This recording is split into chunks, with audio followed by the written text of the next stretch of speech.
Karena saya mau masuk nanti agak dalam hari ini. Malaikat apa saja yang menjaga aras ini?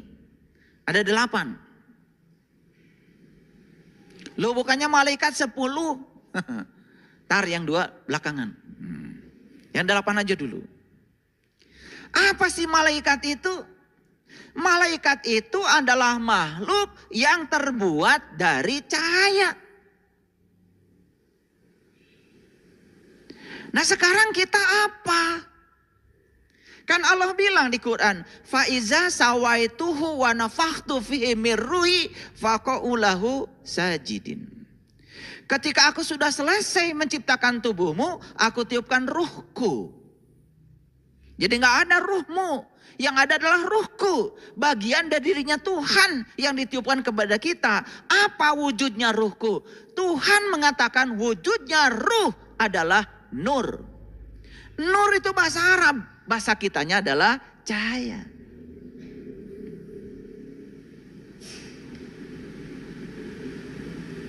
Jadi malaikat itu makhluk yang terbuat dari cahaya. Sedangkan diri kita yang sejati kan rohku.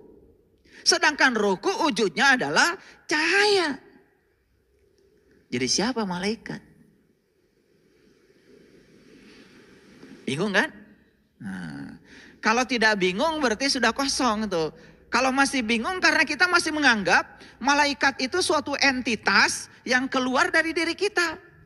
Setan itu suatu entitas yang keluar dari kita. Jadi banyak makhluk tuh. Ada manusia, ada setan, ada malaikat. Bingung kan? Iya. Padahal malaikat di sini, setan di sini, manusia di sini, Adam di sini, Hawa di sini, semua ngumpul di sini. Bagi yang tahu, kelihatan jelas. Jelas sekali kelihatan. Makanya setan itu kan sering ya diasosiasikan sebagai sesuatu yang suka membisik. Kalau membisik jaraknya jauh apa dekat?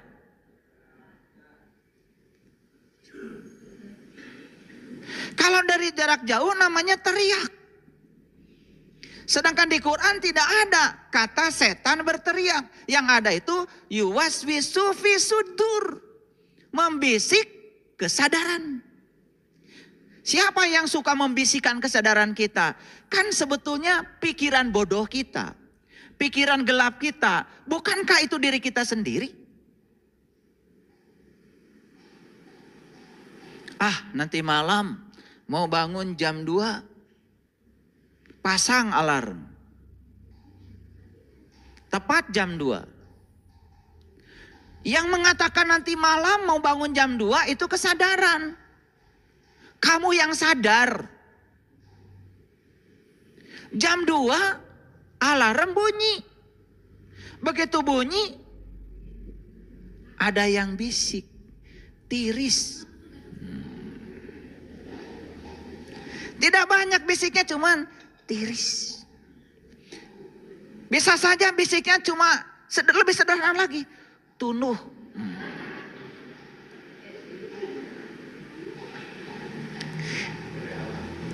Siapa yang membisik itu? Kan kamu sendiri. Gak ada orang datang ke kamar kita membisiki kita. Gak ada.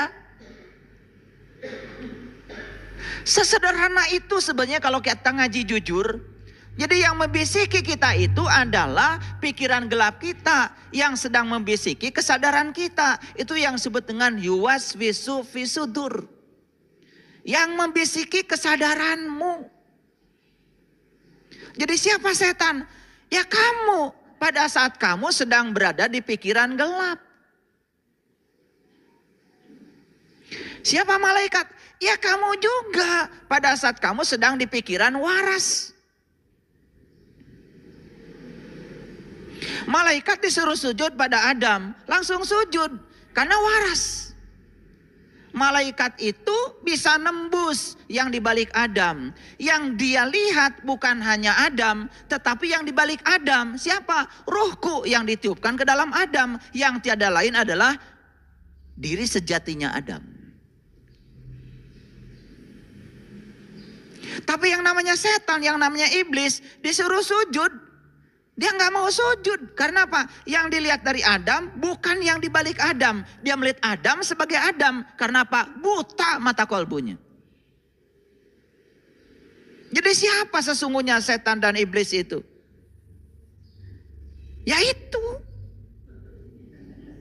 Itu aja, takut ada yang tersinggung. Tuh ketawa kan? Nah itu. Nah itu.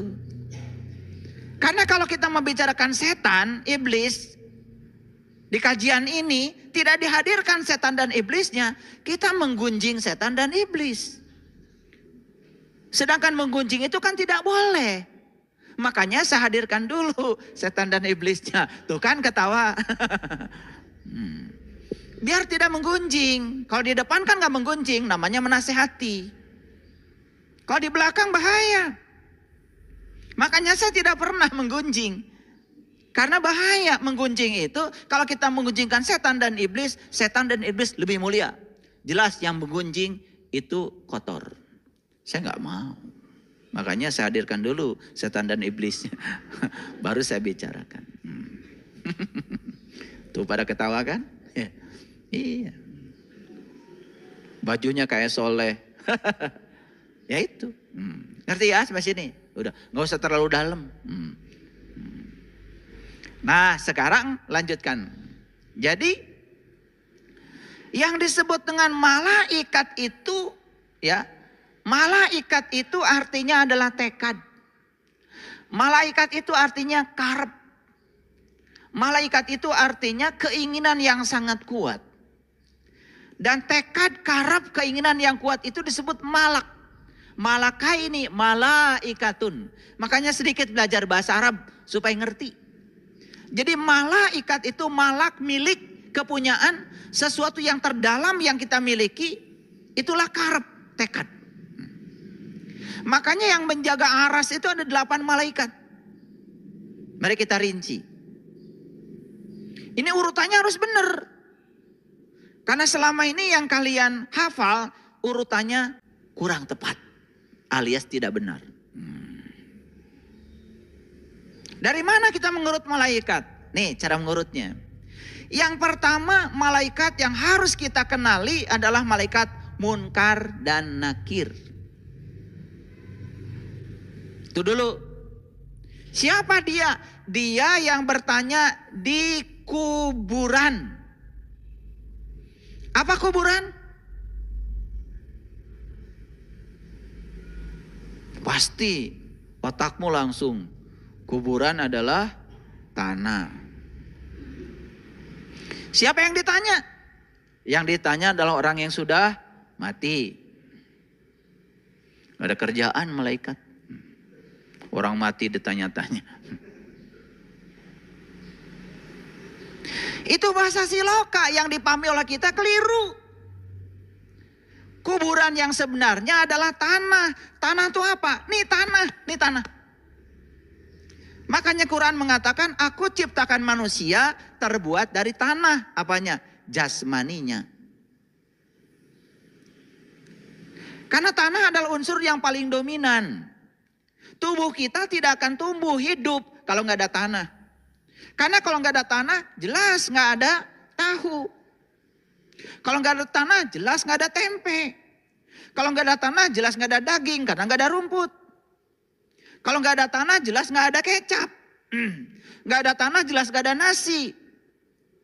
Semua itu yang kita makan itu berasal dari tanah. Unsur pembantunya, suplemennya adalah air, udara, matahari, sumber api. Tetapi unsurnya yang paling utama adalah tanah. Makanya kita terbuat dari tanah. Setuju sampai sini? Ya, kita ini terbuat dari apa yang kita makan. Gak pusing kan? Makanya bentuk tubuhmu ditentukan oleh mulutmu.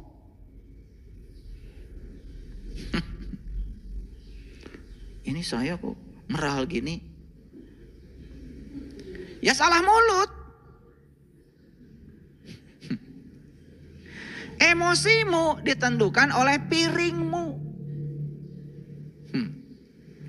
Makanya damai dimulai dari piring.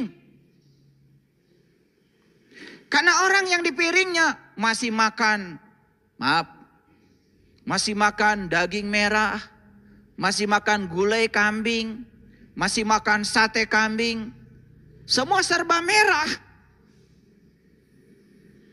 Saya yakin emosinya juga merah, pikirannya juga merah, rapotnya merah.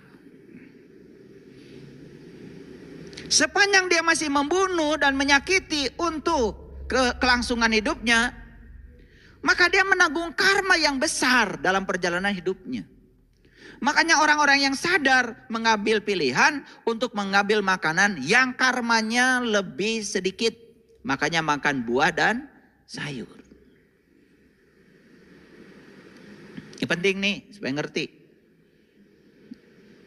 Jadi mulut dan piring itu bahaya kalau nggak dikontrol. Makanya kedamaian mulailah dari piring. Dari situ mulai kedamaian. Makanya orang yang sudah makannya bersih, makannya sayur, makannya buah, sudah menghindari makanan-makanan yang berasal dari membunuh binatang lain, itu sudah mulai itu karmanya sedikit. Pasti mulai damai itu. Itu diajarkan leluhur kita. Makanya di tanah Parahyang itu pa itu artinya tempat, ra itu cahaya, hyang itu leluhur, Parahyang tempat leluhur yang bercahaya. Di sini nih diajarkan kita leluhur kita makan makanan yang langsung dari alam. Makanya ada peribahasa gampang punya istri orang Sunda. Aburkeun we ka kebon, pasti dahar. Iya, makanya orang Sunda terkenal dari dulu kulitnya bagus. Yang bagus maksudnya.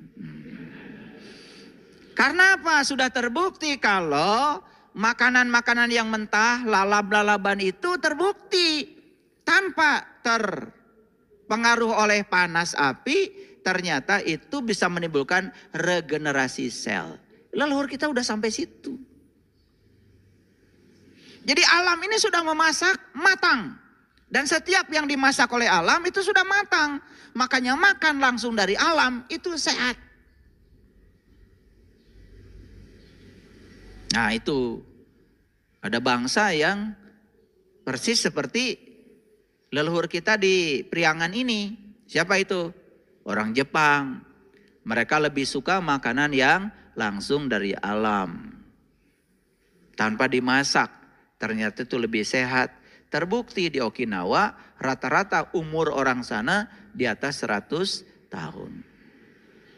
Jadi yang menentukan umur tuh kita juga sebetulnya. Ya, tergantung cara hidup kita. Nah kalau hidup sudah sehat kemudian meninggal, ya sudah. Itu baru kita berbicara takdir. Jangan bicara takdir dulu kalau belum benar hidupnya. Ya, makan segala, ya akibatnya apa? Darah kita jadi kotor, kemudian kita, oh sudah takdir. Tidak begitu cara memahami takdir. Ya, sampai sini ngerti? Mana kuburan? Ini. Kalau ada kuburan, ada yang dikubur dong. Makanya orang Sunda bilang, aya kurung, aya kuring. Nah kuring teh nuka kurung. Makanya orang Sunda bilang jisim abdi. Gitu. Jisim itu jasad, abdi itu kuring. Makanya Kira sering mengatakan cekuring oge. Tuh. Tidak pernah mengatakan cekurung oge. Dah kurung mah bukan diri kita. Diri kita yang sebenarnya kuring. Kurung mah anu ngurungan kuring. Itu yang disebut dengan diri sejati. Hebat leluhur kita mah.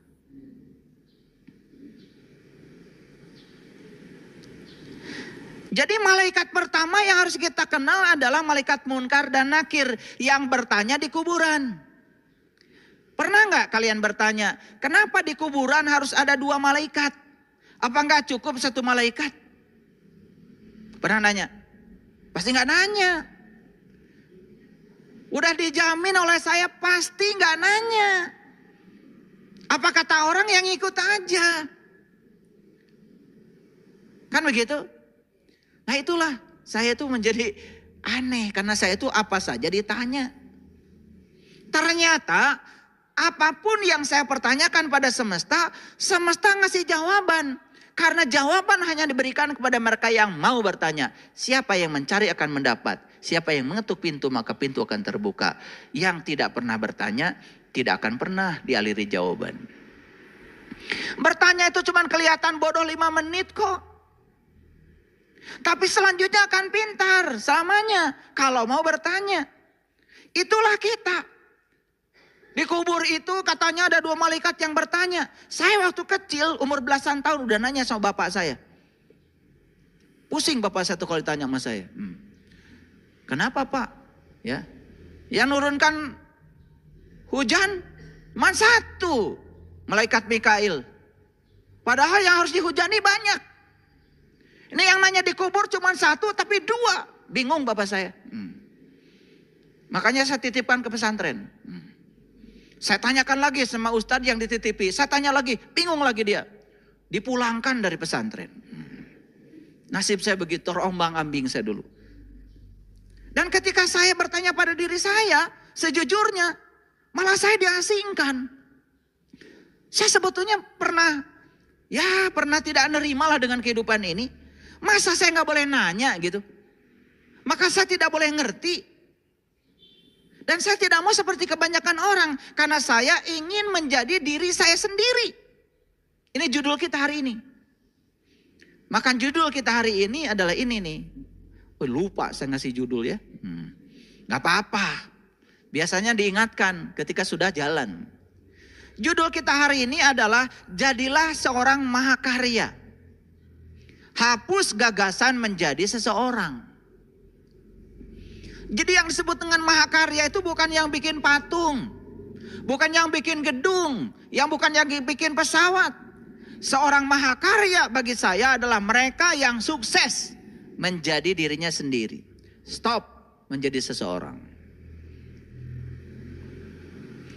Nah ketika saya ingin menjadi diri sendiri, menyampaikan pertanyaan-pertanyaan kritis seperti itu, malah saya harus terasing dari kehidupan.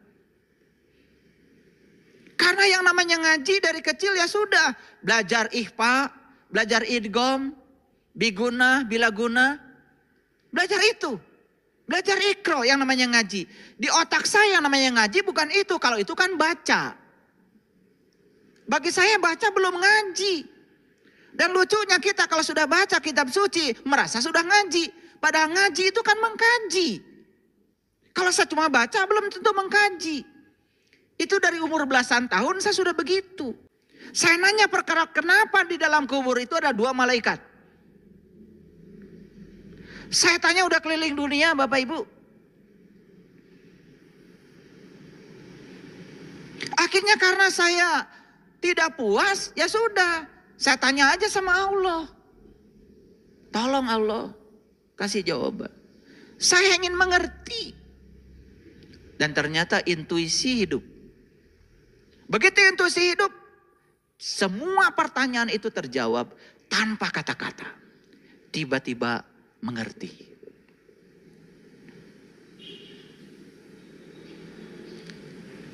Yang namanya syahadat itu kan 2. Asyhadu an la ilaha illallah wa asyhadu anna Muhammadar Rasulullah. Syahadat itu 2. Yang harus kita saksikan itu 2. Satu yang harus kita saksikan Allah. Yang kedua yang harus kita saksikan Rasulnya Allah. 2 kan syahadat itu. Makanya syahadat itu adalah penyaksi menyaksikan 2. Penyaksinya 1 yang disaksikan 2. Allah dan Rasulnya. Dan kenapa pertanyaan di dalam kubur itu 2. Munkar dan nakir yang harus dijawab oleh kita juga 2. Dalam tradisi Islam yang harus kita kenal 2. Nurullah, Nur Muhammad. Dalam tradisi Nasrani yang harus kita kenal juga 2. Bapa dan putra. Dalam tradisi Hindu dan Buddha yang harus kita kenal juga 2. Brahma dan Wisnu. Yang harus kita kenal dalam tradisi kejawen juga dua. Sukma Kawakas dan Sukma Sejati. Yang harus kita kenal dalam tradisi pewayangan juga dua. Batara Tunggal dan Batara Wenang. Luar biasa.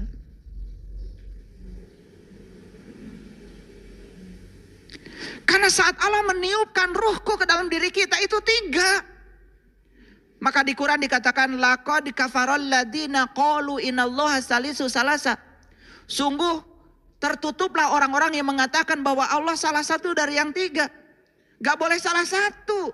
Harus gumulung manunggal. Tiga itu apa? Yang menyaksikan dan disaksikan. Yang menyaksikan satu, yang disaksikan dua. Makanya pertanyaan dalam kubur ini ada dua. Makanya malaikatnya ada dua. Kalian tinggal enak dengar saya bicara. Saya belasan tahun mencari jawaban ini. Dan saya berikan langsung di sini. Harusnya bayar. Enggak, saya cuma bercanda. Karena kata Rasulullah, ilmu ini jika ditawarkan kepada mereka yang tidak mencarinya, gratis saja belum tentu mau. Dan ilmu jika ditawarkan kepada mereka yang mencarinya, ditukar dengan gunung emas, dia akan mengatakan tak sebanding. Makanya ada beberapa orang yang baru dibuka mata kalbunya. Kemudian bilang sama saya, tidak ada lagi kata-kata yang pantas untuk diucapkan. Kata terima kasih tidak cukup katanya untuk menyampaikan itu. Karena apa? Kebahagiaan yang luar biasa. Karena bisa menjawab pertanyaan Munkar dan Nakir. Apa pertanyaan Munkar dan Nakir? Kan man rabbuka. Kan itu. Man rabbuka, siapa Tuhanmu? Dan kita tidak akan bisa menjawab siapa Tuhanmu kalau kita tidak tahu siapa Rasul kita. Karena yang bisa mengantarkan kita kepada Allah itu Rasul.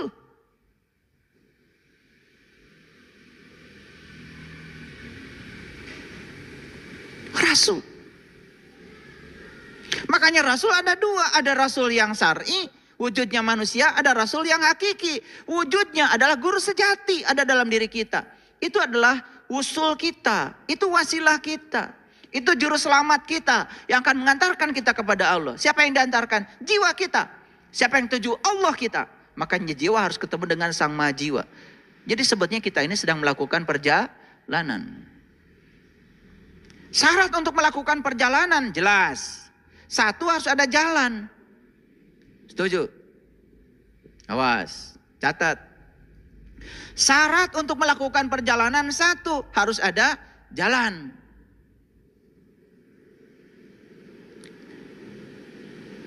Setuju dengan saya? Apa jalan? Itulah agama. Makanya agama itu adalah jalan. Maka untuk mencapai tujuan, ya silakan mau lewat jalan mana saja. Yang penting Anda tekun di jalan Anda. Jangan mikirin jalan orang. Sementara Anda tidak pernah jalan-jalan. Tekun. Kan untuk mencapai masjid ini, kalian bisa lewat jalan mana saja. Yang dari Jakarta boleh lewat Puncak, boleh. Yang penting tekun di jalan, nyampe di sini. Lewat Cikampek, boleh. Yang penting tekun sampai di sini. Ada dari Medan, lewat Subang juga boleh kok. Asal tekun sampai di sini. Yang tidak akan sampai itu yang suka mikirin jalan orang. Merasa jalannya paling hebat. Tapi dia sendiri gak kemana-mana. Itu masalahnya. Sugan kahartieun. Paham sampai di sini? Syarat pertama apa? Harus ada jalan. Yo, pinter gak? Syarat kedua apa? Belum syarat kedua. Syarat pertama bereskan dulu. Jalannya harus bagus.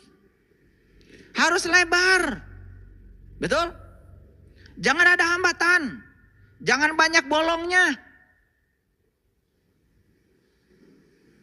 Paham? Oke. Syarat yang kedua, tentu saja harus ada kendaraan. Mana kendaraannya? Nih kendaraan. Kendaraan terhebat yang diciptakan semesta untuk kita jalan-jalan mengantarkan sang jiwa kepada Allah adalah tubuh. Ini tubuh, keren. Temukan rahasia tubuh. Makanya di Quran ada doa, ya Allah terima kasih Engkau telah mengajarkan bagaimana cara Engkau untuk mengendarai tubuh ini. Subhanalladzi syahhara lana hada wa ma kunna lahu muqrinin wa inna ila rabbina lamunqalibun. Itu doa diucapkan kalau kita sudah bisa menggunakan kendaraan, bukan bis, bukan Innova, bukan BMW, bukan itu. Kendaraan yang diciptakan semesta adalah ini. Bisa nggak kalian menggunakan ini? Kalau sudah bisa menggunakan kendaraan ini, baru mengucapkan itu. Subhanalladzi syahhara lana hada wa ma kunna lahu muqrinin wa inna ila rabbina lamunqalibun. Kendaraan yang bisa mengantarkan kita kepada Tuhan, itu tujuan kita. Doa itu kalian pakai untuk naik angkot. Emang kalian naik angkot mengendarai sendiri kan? Tidak, duduk.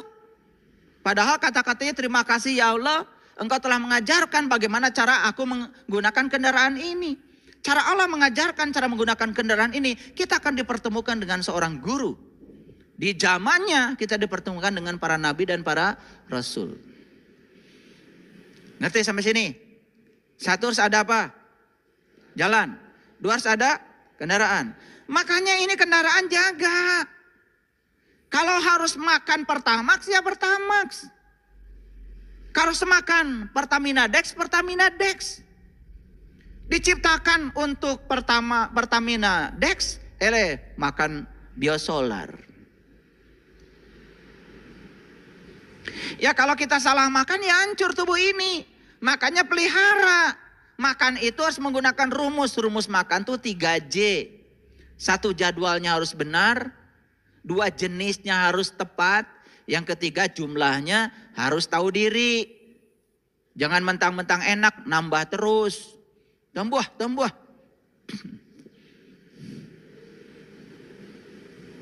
Gitu. Sudah ngambil 1 kil gede. Masih nambah keneh. Can teurap mah can eureun. Bagaimana? Kan sepertiga harus air. Sepertiga baru padat. Sepertiga udara. Supaya tubuh ini jadi kelihatan. Ideal. Ya. Murid saya nggak boleh tubuhnya gendut. Maaf ya.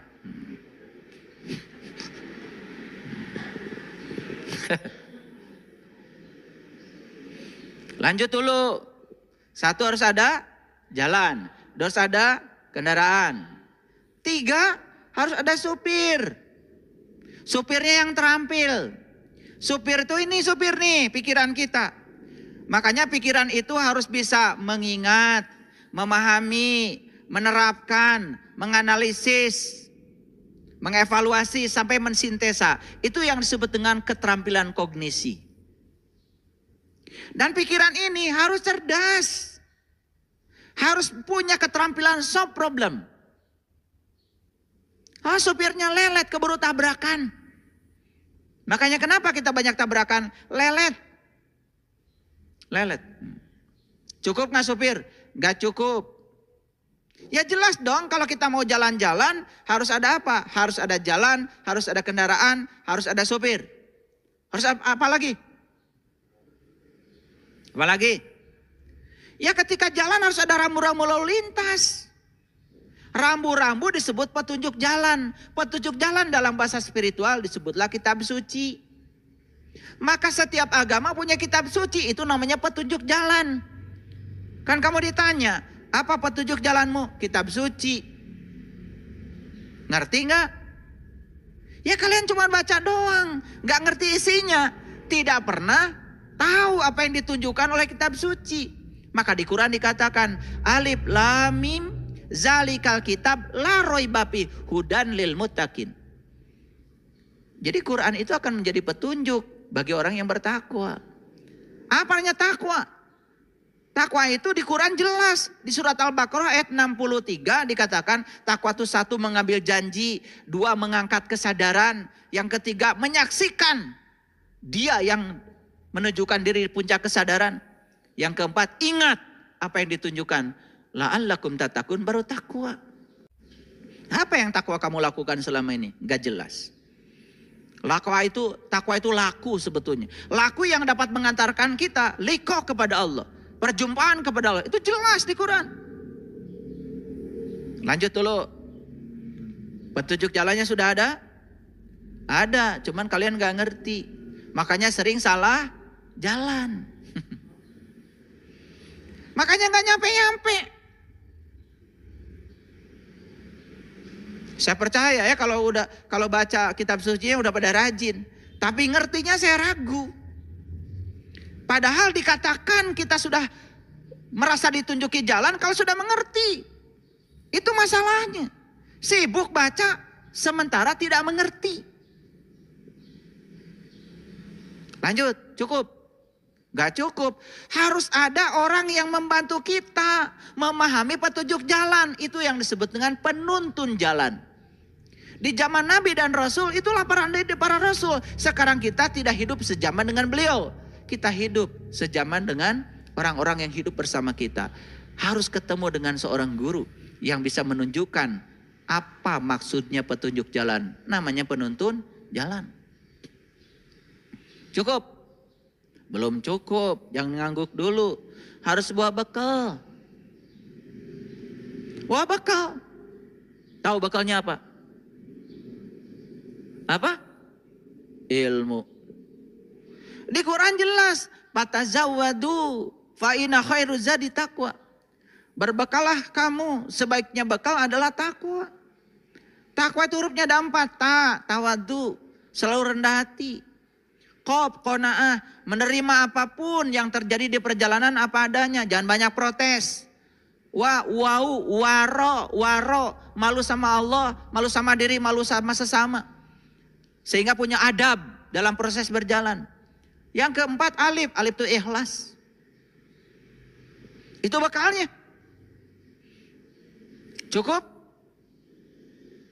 Belum cukup. Harus ada penumpangnya. Siapa yang mau dianterin? Siapa penumpangnya? Itulah dirimu, itulah jiwamu, itulah penumpangnya. Sadar nggak? Wah, hidup adalah perjalanan. Kalau sadar hidup adalah perjalanan, berarti kita harus mencapai tujuan. Tujuan kita mengembalikan sang jiwa yang berasal dari Allah kepada sang maha jiwa untuk memenuhi ayat innalillahi wa inna ilaihi rajiun. Gitu. Makanya malaikat yang harus kita kenal pertama kali adalah malaikat Munkar dan Nakir. Supaya kita ketemu dulu Allahnya, ketemu Rasulnya. Supaya sang jiwa itu tidak berjalan sendiri. Ada pendampingnya, ada guru sejatinya yang mendampingi. Insya Allah dalam perjalanan tidak akan salah jalan. 1. Malaikat yang mana lagi yang harus kita kenal? Yang kedua. Malaikat yang kedua yang harus kita kenal adalah malaikat Ijrail. Apa tugasnya? Apa tugasnya? Pada pintar biasanya kalian. Kalau urusan ngapalin kayak gitu-gitu udah keren lah pokoknya. Disangkanya ntar di akhirat mau ditanya gitu ada ujiannya. Siapa malaikat pencabut nyawa? Ijrail gitu. Gak penting. Yang paling penting sekarang kita kenal dan ketemu dengan malaikat itu. Kan malaikat saya bilang tadi tekad, karep. Malaikat Ijrail tugasnya apa? Mencabut nyawa. Makanya kata Nabi, mut anta qabla mut. Belajarlah mati sebelum kamu mati. Kata orang tua kita, kamu harus bisa mati sak jeroning urip. Supaya kamu bisa kenal jati dirimu. Harus belajar ilmu sangkan paraning dumadi. Ilmu sangkan paran. Dari mana kamu asal, apa tugasmu, setelah ini kamu mau kemana? Untuk bisa menjawab pertanyaan itu, kamu harus berkenalan dengan malaikat Ijrail. Agar kamu bisa belajar mati selagi hidup. Agar bisa mengalami ayat, kullun nafsin zaikatul maut. Belajar merasakan mati. Ayo, pikirkan kata-kata saya. Belajar merasakan mati pada saat setelah mati atau masih hidup? Masih hidup atuh. Kalau sudah mati, kita tidak akan pernah bisa merasakan rasanya mati. Merasakan rasanya mati harus hidup. Makanya kullu nafsin zaikatul maut, setiap yang bernyawa harus merasakan rasanya mati. Merasakan rasanya mati sekarang mumpung masih hidup. Sok yang waras pikirannya. Orang yang mati tidak akan merasakan mati. Namanya juga mati. Kan merasa itu harus hidup. Ini ngerti nggak saya ngomong? Banyak berkenalan dengan malaikat yang kedua, namanya malaikat Ijrail, supaya kita belajar mati sakjroning urip, supaya kita belajar untuk mematikan diri. Disitulah kita belajar membunuh ego, membunuh keakuan, dan lain sebagainya. Banyak. Kalau sudah berkenalan dengan malaikat Ijrail, apa yang selanjutnya kita harus lakukan? Kita harus berkenangan dengan malaikat Mikail. Tahu malaikat Mikail tugasnya apa? Menurunkan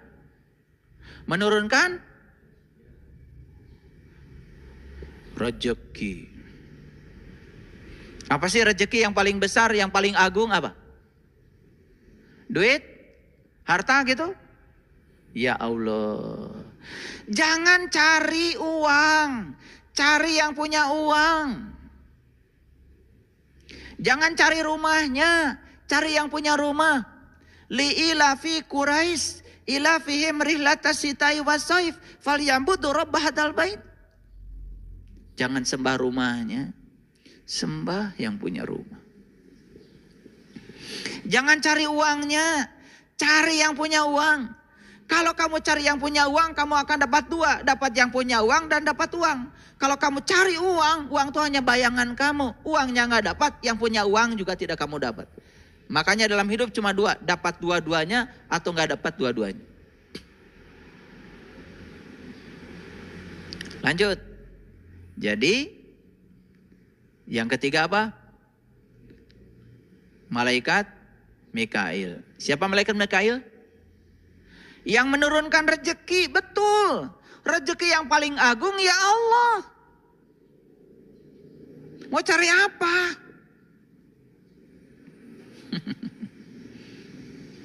Mau cari apa? Maka di Quran dikatakan laisa alaikum junahun antabtagu fadlam mirabbikum. Tidak ada dosa bagi kamu mencari karunia dari Tuhanmu. Karunia dari Tuhan yang paling besar adalah fadlan mirabbikum. Keutamaan dari Tuhan. Keutamaan dari Tuhan adalah Tuhan itu sendiri. Itu dulu. Bab itu selesaikan. Kalau besok pun harus mati, gak apa-apa. Kenapa? Sudah tahu jalan pulangnya. Itulah tugas malaikat Mikail. Menurunkan apa? Rezeki. Rezeki yang paling agung apa? Ya Allah. Kalau sudah sampai kepada Allah, dibantu oleh Munkar dan Nakir, dibantu oleh Ijrail, dibantu oleh apa? Tadi Mikail. Maka kita pun akan menjadi mudah berkenalan dengan malaikat Israfil. Siapa Israfil? Yang meniup sangkakala. Tandanya apa sangkakala ditiup? Tandanya kiamat, tandanya bangkit. Maka kamu akan mengalami hari kebangkitan. Bangkitnya apa? Bangkitnya kesadaran. Indah ya. Sudah berapa malaikat? Munkar Nakir sudah. Ya toh? Ijrail sudah. Mikail sudah. Israfil sudah. Udah berapa? 5 tuh. Munkar Nakir kan 2. Ijrail 1. Mikail 1. Israfil 1. 5 ya. Jangan korupsi. Udah 5 tuh. Kan 8 semuanya. Oke. Nah kalau sudah sampai di Israfil, sudah kiamat, sudah mengalami kebangkitan kesadaran, sudah tahu jati diri, sudah tahu dari mana asal, kemana harus pulang. Di situ kita akan menemukan kedamaian yang luar biasa. Masuklah kita kepada malaikat Jibril. Siapa Jibril yang menurunkan wahyu? Wahyu itu adalah getaran-getaran ilahi. Kita nggak belajar itu, nggak belajar ini, tiba-tiba ngerti. Itu namanya miladun ka ilman. Itu yang namanya ilmu laduni. Pintar tanpa belajar, cerdas tanpa berlatih. Makanya kalau ketika saya sedang memberikan BMK, kalian perhatikan. Nanti kalau kalian sudah menyaksikan pusat semesta pada diri kalian sendiri, baca ayat mana saja kalian mengerti sendiri. Betul? Baru kaget. Loh, gampang ya memahami Quran. Baru kaget. Itu yang disebut dengan melampaui kecerdasan pikiran. Itulah para nabi, para rasul. Gak sekolah, gak pernah masuk bangku kuliah, tidak pernah belajar di akademik. Tapi beliau itu adalah bisa menguasai ilmu apa saja. Itulah pentingnya anak-anak kita harus belajar ilmu yang benar. Belajar ilmu yang melampaui intelektualitas, namanya ilmu kesadaran. Di situ kita akan memasuki yang namanya intelijensia. Sudah ketemu berapa malaikat sekarang? 6. Alhamdulillah ya. Semua ada di sini kan? Munkar dan Nakir yang bertanya, siapa Tuhanmu? Siapa dirimu? Sudah lewat Munkar dan Nakir. Sampai menemukan jawaban Allah dan Rasulnya. Malaikat Ijrail, kita belajar mati sak jerning urip. Malaikat Mikail, turunnya keutamaan dari Tuhan. Tuhan itu sendiri. Malaikat Israfil, bangkit kita dari keterpurukan, bangkit dari ketidaksadaran. Mengalami kiamat yang sesungguhnya. Kiam itu artinya bangkit. Masuklah kita fase berikutnya. Malaikat Jibril. Pintar tanpa belajar, cerdas tanpa berlatih. Masih ada 2 lagi. Malaikat siapa?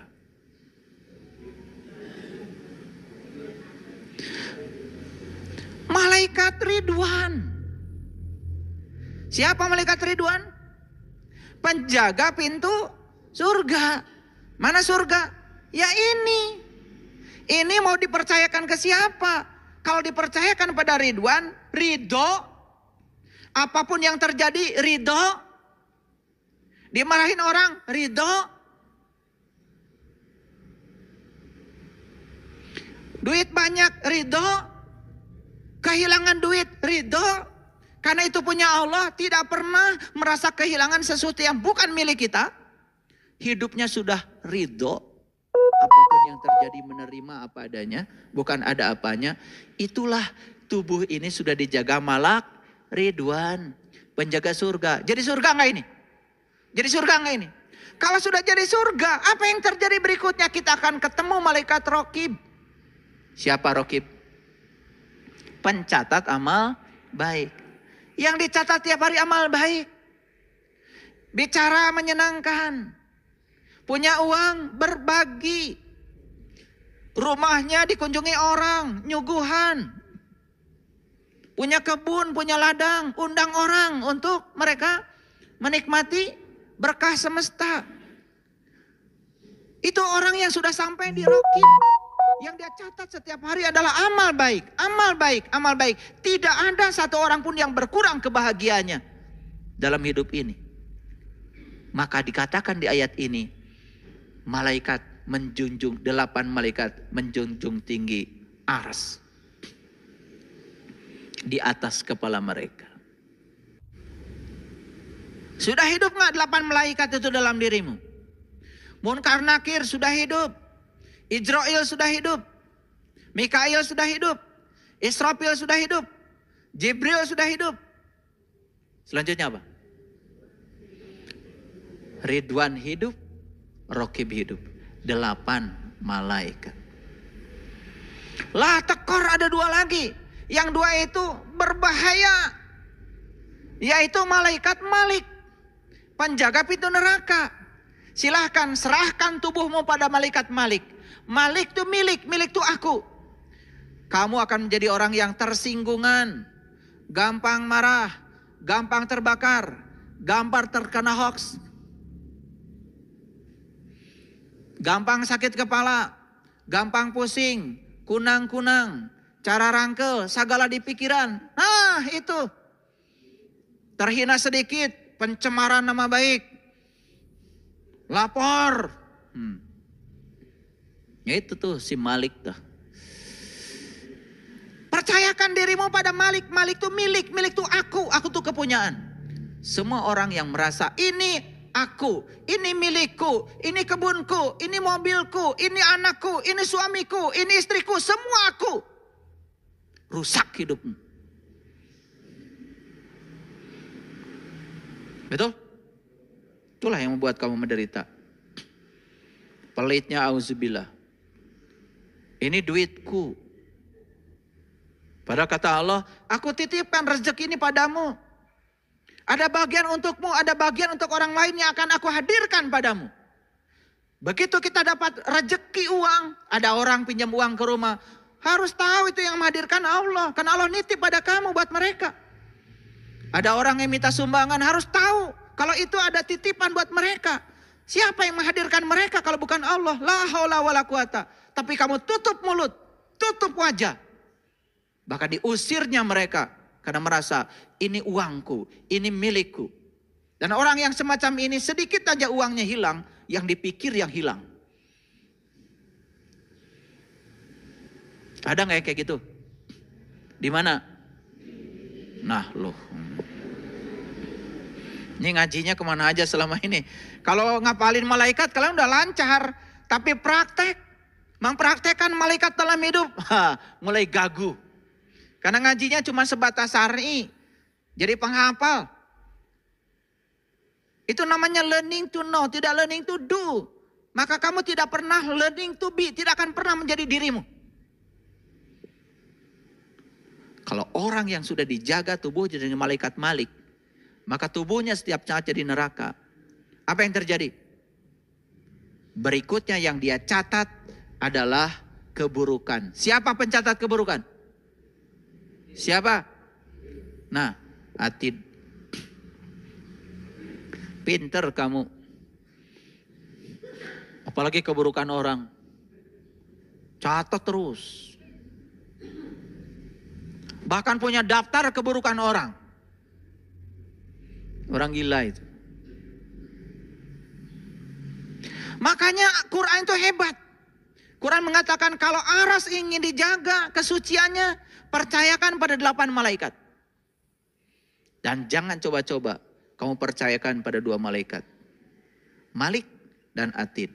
Begitu kita jaga tubuh ini dengan Malik, saya kasih tahu. Yang kamu lakukan setiap hari adalah keburukan. Makanya, saya tempo hari memberikan kajian. Tabi'in Wahab bin Munabbih, salah satu ahli fikih, menyampaikan 5 ciri orang bodoh. Yang pertama, orang bodoh itu kalau bicara semakin kelihatan bodohnya. Yang kedua, orang bodoh kalau diam tambah kelihatan bodohnya. Itu bahayanya jadi orang bodoh. Bicara tambah kelihatan bodohnya apalagi diam. Yang ketiga, orang bodoh kasih sesuatu pada dia rusak. Rusak. Kasih jabatan rusak masyarakat. Kasih HP rusak. Di tangan orang bodoh HP itu rengat.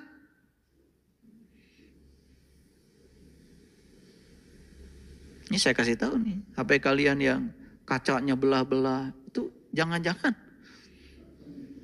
Ya jangan-jangan karena bodoh. Saya tidak mengatakan kamu gak sekolah. Mungkin saja HP-nya kebanyakan dipakai gosip, retak juga. Karena orang bodoh itu apa saja berita, dianggap benar. Iya. Ada orang kirim WA, tanda-tanda kiamat sudah dekat. Dia juga belum baca seutuhnya udah kirim ke temannya, share lagi. Dasar orang bodoh. Amati dulu, bener gak itu? Itu rusak.